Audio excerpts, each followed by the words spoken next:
नमस्कार student, are के study vision पर आपका बहुत बहुत स्वागत है।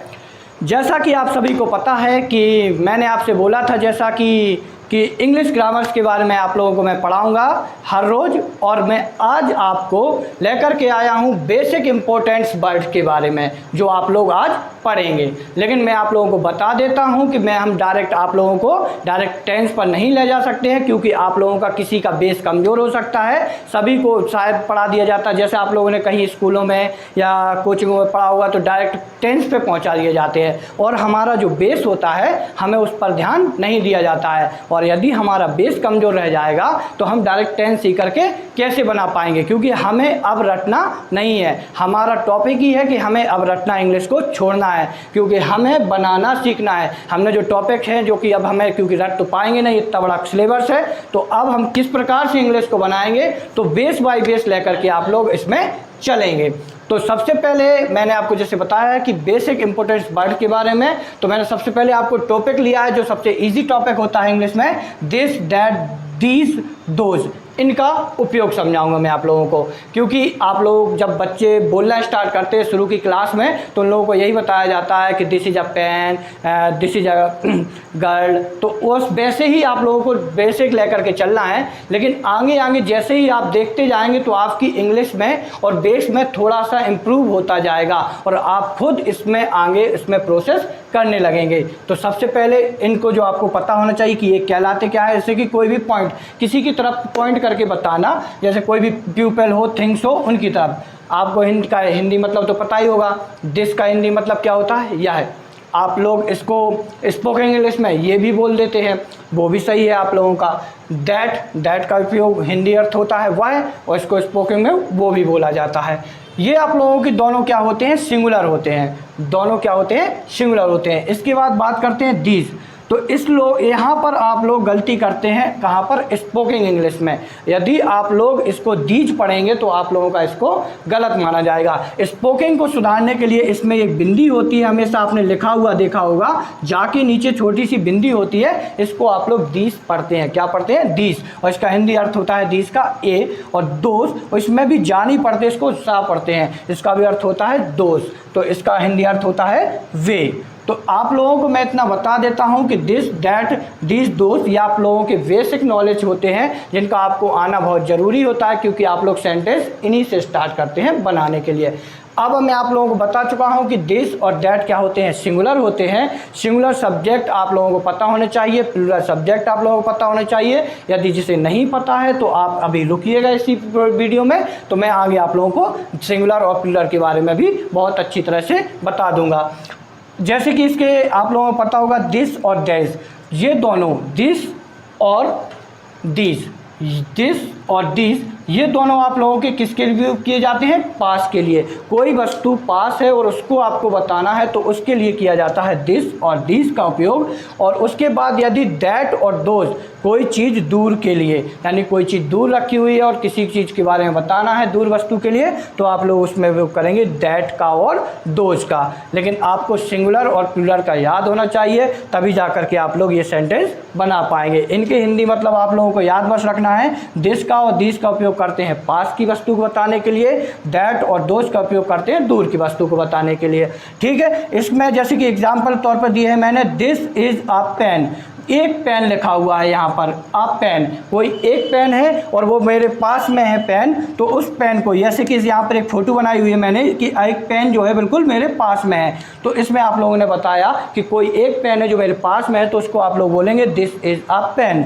ठीक है, उसी चीज़ में यदि कोई चीज़ दूर है और वो सिंगुलर है, सिंगुलर मतलब कोई एक सब्जेक्ट है और वो दूर है, तो उसके लिए आप एग्जाम्पल देंगे दैट इज़ अ पेन। एक ही चीज़ है लेकिन वो कहाँ पर है, दूर है। अब जैसे इसी में प्लूरल में कर दें, दीज आर पेन, बहुत सारे पेन रखे हुए हैं लेकिन वो कहाँ पर है, पास में ही लिए हुए हूँ मैं, लेकिन बहुत सारे पेन लिए हुए हैं, तो वहाँ पर दिस ना बोल करके आप दिस का उपयोग करेंगे। और वैसे ही बहुत सारे पेन दूर रखे हुए हैं और उसमें आप लोगों को यदि यूज़ करना है तो दोज का उपयोग करना पड़ेगा। आप लोगों को सिंगुलर और प्लूरल सब्जेक्ट आप लोगों को वैसे ही बांट लेने हैं, दिस और दिस, ये मैंने आप लोगों को बॉक्स में अलग से बता दिया है। एक नज़र से आप लोग इसे देख लेंगे तो पता चल जाएगा कि कौन से नियर में लगाने हैं। नियर का मतलब पास होता है, फार का मतलब दूर होता है। आप लोगों ने देखा होगा जब भी आप लोग किसी दोस्त को या किसी भी पार्टी में जाते हैं तो आप अपने दोस्त को इंट्रोड्यूस कराते हैं किसी दूसरे से। तो क्या करते हैं, व्हेन यू इंट्रोड्यूस समवन, जब किसी दूसरे को आप किसी तीसरे से इंट्रोड्यूस कराते हैं तब भी आप इनका यूज करते हैं। जैसे कि दिस इज़ माई फ्रेंड, कोई एक दोस्त है जो मेरे पास खड़ा हुआ है, उसको आपको किसी तीसरे को बताना है तो आप क्या बोलेंगे कि दिस इज़ माई फ्रेंड। लेकिन वैसे ही में ही पास में बहुत सारे दोस्त खड़े हुए मेरे, या दो से अधिक दोस्त खड़े हुए हैं, उनको आपको समझाना है या उनको बताना है, दूसरे से इंट्रोड्यूस कराना है, तो उसके लिए आप करेंगे दीज आर। यहाँ पर आप लोगों ने हेल्पिंग वर्ब, यहाँ वर्ब चेंज हो जाती है, एक के लिए इज लगाते हैं, ज़्यादा के लिए आर लगाते हैं। तो दीज आर माई फ्रेंड। अब जो भी होंगे, दो फ्रेंड के नाम कोई भी हो, रोहन एंड मोहन, तीन होंगे तो उनके तीन के नाम बता देना। लेकिन आप याद रखना, यदि आपने these are Rohan and Mohan बोल दिया तो वो गलत हो जाएगा, हमें माई फ्रेंड भी लगाना होगा, तब जाकर के इनके आंसर आपके सही होंगे या उनका परिचय सही बता पाएंगे। वैसे ही इसमें जैसे कि अभी टेलीफोन करते हैं तब भी आप बोलते हैं हेलो दिस इज राम, ये मतलब कि मैं कौन हूँ, राम हूँ, मतलब मैं राम बोल रहा हूँ। ऐसे में आप लोग इनके दिस देश के उपयोग कर सकते हैं। और भी इन सब के एग्जाम्पल मैं आपको अभी आगे आने वाली वीडियोस में समझाऊंगा, या मैं अभी आप लोगों को इसके बारे में बताऊंगा कि सिंगुलर क्या होता है, प्लूरल क्या होते हैं, इज एम आर का कहाँ यूज किया जाता है। तो आप बस बने रहिए आर के स्टडी विजन पर और देखते रहिए यही वाली वीडियोस। मैं अभी आप लोगों को पूरी वीडियोस के बारे में समझाने जा रहा हूँ। तो देखिए स्टूडेंट्स, मैंने अभी आपको बोला है जैसा कि सिंगुलर सब्जेक्ट और प्लूरल सब्जेक्ट है, तो हमें सबसे पहले पता होना चाहिए कि हमारे सब्जेक्ट कौन कौन से होते हैं। तो जो सब्जेक्ट होते हैं आपको उसका हिंदी मतलब तो पता ही होगा। हिंदी मतलब क्या होता है, कर्ता। जो किसी काम को करता है उसे क्या कहते हैं, सब्जेक्ट कहते हैं। तो आप लोगों के सब्जेक्ट्स जो होते हैं इंग्लिश में वो होते हैं, आप लोगों ने पहले तो इंग्लिश को जब ग्रामर पढ़ा होगा तो उसमें नाउन और प्रोनाउन पढ़ा होगा। ये दोनों आप लोगों के क्या होते हैं, सब्जेक्ट्स होते हैं। नाउन की परिभाषा आप लोगों ने पढ़ी होगी, किसी वस्तु या व्यक्ति के नाम को नाउन कहते हैं। Noun is the naming word. किसी भी नाम को क्या कहते हैं, संज्ञा कहते हैं, और वही हमारा कहलाता है सब्जेक्ट। और यदि हमें किसी के नाम को यदि नहीं बताना है और उसके नाम की जगह पर कोई इशारा करके अगर कुछ बोल करके बोलना है तो उसकी जगह पर आप करेंगे प्रोनाउन का यूज, वो भी आप लोगों के क्या कहलाते हैं, सब्जेक्ट कहलाते हैं। तो हम बात करते हैं सबसे पहले सब्जेक्ट की। तो सब्जेक्ट में आप लोगों के आते हैं ही, सी, इट, दिस, दैट। कोई एक नाम, किसी एक व्यक्ति का नाम यदि लेंगे तो भी वो आपका सब्जेक्ट होगा। आई, वी, यू, दे, दो नाम हो या दो से अधिक नाम हो तो भी वो आप लोगों के क्या होंगे, सब्जेक्ट्स होंगे। तो आप लोगों को सब्जेक्ट्स याद होने चाहिए क्योंकि आप लोगों को टेंस सीखना है। तो आप लोगों को सब्जेक्ट के बिना आप लोगों के टेंस का कोई अर्थ नहीं होगा। तो अब आप लोग सबसे पहले देखेंगे कि सिंगुलर सब्जेक्ट कौन कौन से होते हैं और प्लूरल सब्जेक्ट कौन कौन से होते हैं। तो ये जो सब्जेक्ट होते हैं पूरे, इन सभी को आपको नोट करके ये याद रखना है कि सिंगुलर इनमें से कौन से होते हैं और प्लूरल कौन से होते हैं। तो याद रखिए आप लोग, ही, सी, इट, दिस, दैट या कोई एक नाम याद रखना।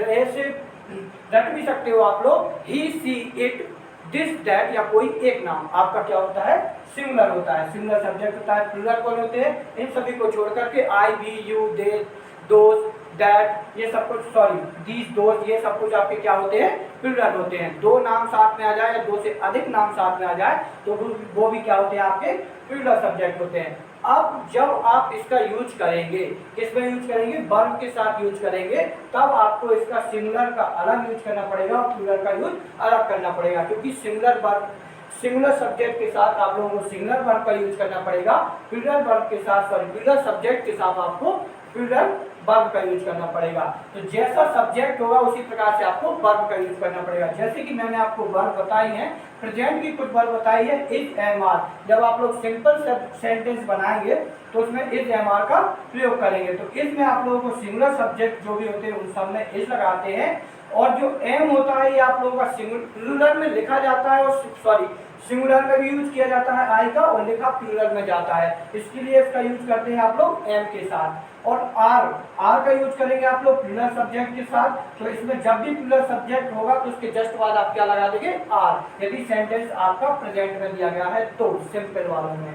पास्ट की बात करते हैं तो वाज वर जब भी आप लोग सिंपल जिसमें कोई काम ना होगा तो उस वाले में आप लोग काम करेंगे, जैसे कि वाज का यूज करेंगे तो वाज का यूज करेंगे सिंगुलर सब्जेक्ट के साथ, जो आप लोगों को पता ही है, ही सी इट दिस दैट, या कोई एक नाम आता है तो वाज लगाएंगे। और वर का यूज करेंगे आप प्लूरल सब्जेक्ट के साथ। लेकिन यहाँ पर भी एक चीज सीखने वाली है कि जो आई है आपका प्लूरल में लिखा हुआ है, लेकिन इसमें यूज आप किसका करेंगे, वाज के साथ आई का यूज कर सकते हैं। लिखा हुआ प्लूरल के साथ है लेकिन इसका यूज आप लोग पास्ट के वर्ब वाज के साथ किया जाता है।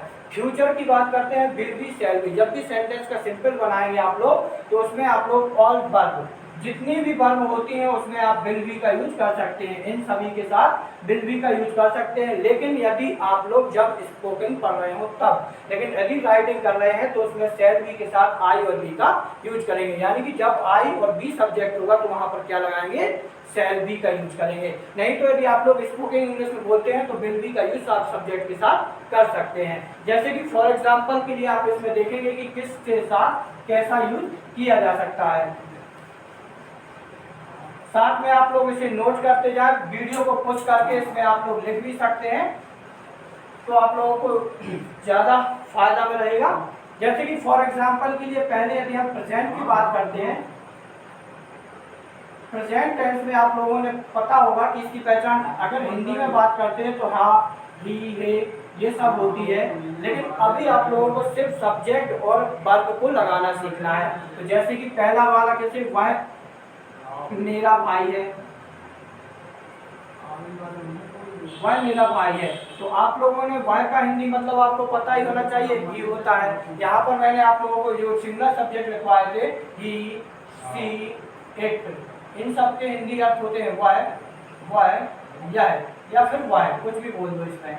लेकिन यहाँ पर जो वह होता है वो किसके लिए होता है, बॉय, यानी कि कह सकते हैं मेल के लिए यूज करते हैं। सी का यूज करते हैं गर्ल, यानी कि फीमेल के लिए यूज करते हैं। इट का पढ़ते हैं आप लोग निर्जीव, यानी न्यूट्रल के लिए यूज करते हैं। किसके लिए करते हैं, निर्जीव के लिए यूज करते हैं। कोई भी वस्तु जिसका जीवित नहीं है, वस्तु के लिए सीधा सीधा बोल सकते हैं। तो वह मेरा भाई है, यहाँ पर कोई भाई है यानी कि वो जिंदा है, तो वह का यूज करेंगे ही।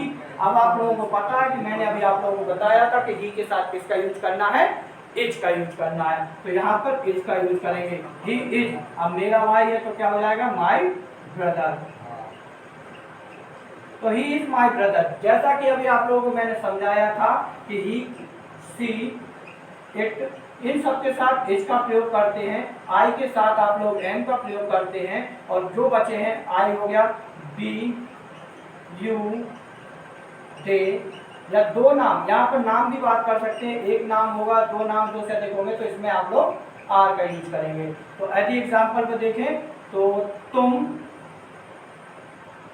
मेरे दोस्त हो, तुम मेरे दोस्त हो, तो यू आया, और यू के लिए आप लोगों को पता है क्या लगाना है, आर, तो आप लोग आर लगा देंगे, तो यू आर। अब इसको आपको पता ही है मेरे दोस्त का क्या होता है, माई फ्रेंड, फ्रेंड। तो ये आप लोगों को मैंने जो बताया है कि सब्जेक्ट के साथ कौन सी हेल्पिंग वर्ब लगानी है, यहाँ पर आप लोगों ने सिर्फ इतना ही आज सीखना है। जैसे कि ये प्रेजेंट में आप लोगों ने सीखा है, ऐसा ही आप लोगों को पास्ट में भी सीखना पड़ेगा।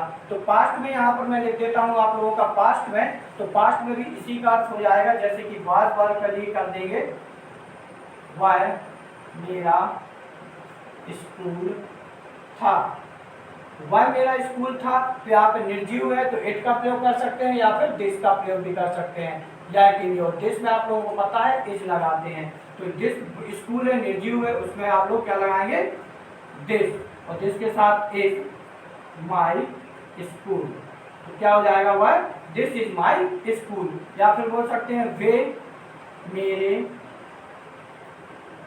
दोस्त थे,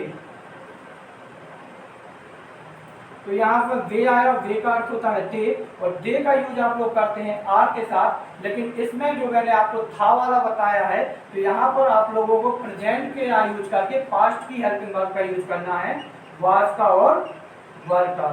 तो वाज का यूज आपने बताया ही है सिंगुलर के साथ, और पास्ट का बताया है प्लूरल के साथ। तो आप लोगों को पता होना चाहिए सिंगुलर सब्जेक्ट कौन कौन से होते हैं, ही, सी, इट। तो यहाँ पर दिस भी सिंगुलर में आता है, तो क्या लगाएंगे, वाज, और यहाँ पर दो आता है, सॉरी दे आया प्लूरल का, तो यहाँ पर क्या लगाएंगे, वर, दे वर my friend, they were my friend. तो ये आप लोगों के पास्ट में यूज होगा। सिर्फ आप लोगों को सिंपल इतना ही बस आज सीखना है कि कौन से सब्जेक्ट के साथ कौन सी हेल्पिंग वर्ब लगाई जाती है। सिर्फ आप लोगों को आज हेल्पिंग वर्ब बस पता होनी चाहिए कौन कौन सी है आप लोगों की सिंपल पास्ट में, सिंपल प्रेजेंट में, और सब्जेक्ट कितने प्रकार के होते हैं, सिंगुलर और प्लूरल। बाकी आप लोगों को मैं आगे आने वाली वीडियोस में आप लोगों को इनके बारे में अच्छे से भी बताऊंगा, और आने वाली वीडियोस में आप लोग देखेंगे कि टेंस को किस प्रकार से और इजी तरीके से सीख सकते हैं। हाँ तो स्टूडेंट्स, अब आप लोगों को आगे आने वाली डे 2 वाली क्लास में मैं आप लोगों को बताऊंगा टेंस के बारे में कि टेंस कितने प्रकार के होते हैं और उन प्रकार के भी कितने पार्ट्स होते हैं, उन सब पार्टों को डिस्क्राइब करेंगे। तो आप लोगों को उस सब को देखने के लिए आप लोग बने रहे आर के विजन स्टडी पर, या आर के स्टडी जो भी हमारे सर का है, आपके पाल सर का स्टूडियो है, उसके साथ बने रहे और आने वाली वीडियोस को आप उस पर देखते रहे। तो मिलते हैं आपके नेक्स्ट वीडियो में, और जिसमें हम लोग सीखेंगे टेंस के सभी रूल।